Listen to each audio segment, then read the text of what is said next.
बीबी नानकी जी ने कहा, पिताजी, अगर आपको नानक के रिश्ते की इतनी ही चिंता है तो आप कोई अच्छा स्थान देखकर नानक का रिश्ता वहाँ कर दीजिए।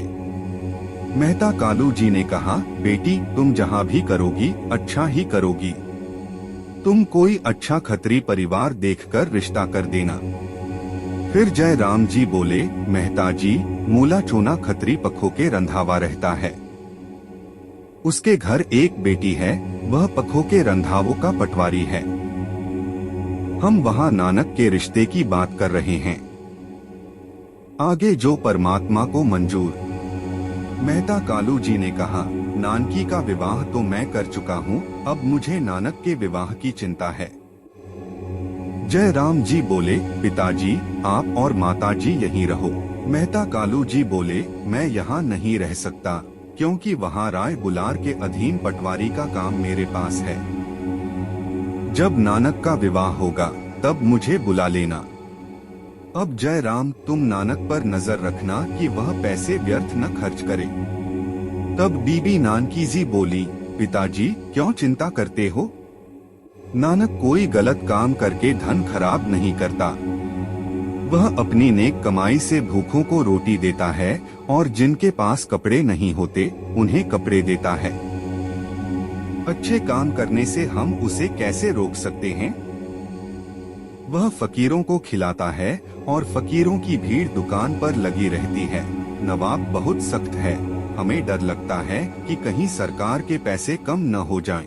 लेकिन जब भी हिसाब होता है, नानक के पैसे हमेशा ज्यादा ही निकलते हैं।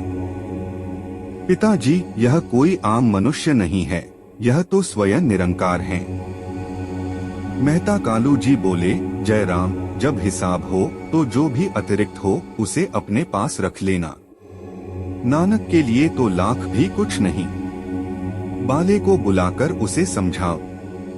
जय राम जी ने बाला को बुलाया और कहा, बाला, तुम नानक के खास मित्र हो। ध्यान रखना कि नानक कहीं ज्यादा पैसे इधर उधर खर्च न करे। यह सुनकर बाला को बुरा लगा और वह बोला, मेहता जी, अगर आपको नानक की इतनी ही चिंता है तो आप खुद यहाँ रहकर ध्यान रखिए। हमसे नानक को कुछ कहना नहीं होता।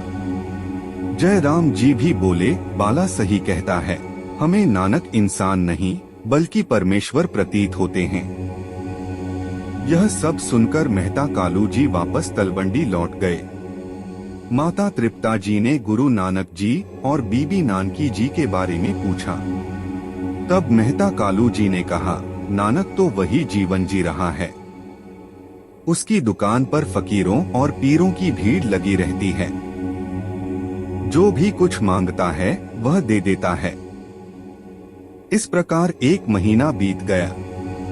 फिर एक व्यक्ति ने जय राम जी के पास आकर गुरु नानक जी की शिकायत की और कहा, जय राम, तुम्हारा साला जो मोदी खाने में है उसे समझाते क्यों नहीं?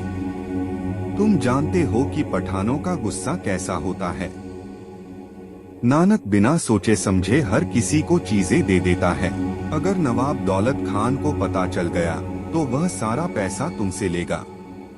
यह सुनकर जय राम जी उदास हो गए। जब वह घर आए तो उनकी चिंता देखकर बीबी नानकी जी ने पूछा। जय राम जी बोले, आज एक आदमी कह रहा था कि नानक मोदी खाने का पैसा लुटा रहा है।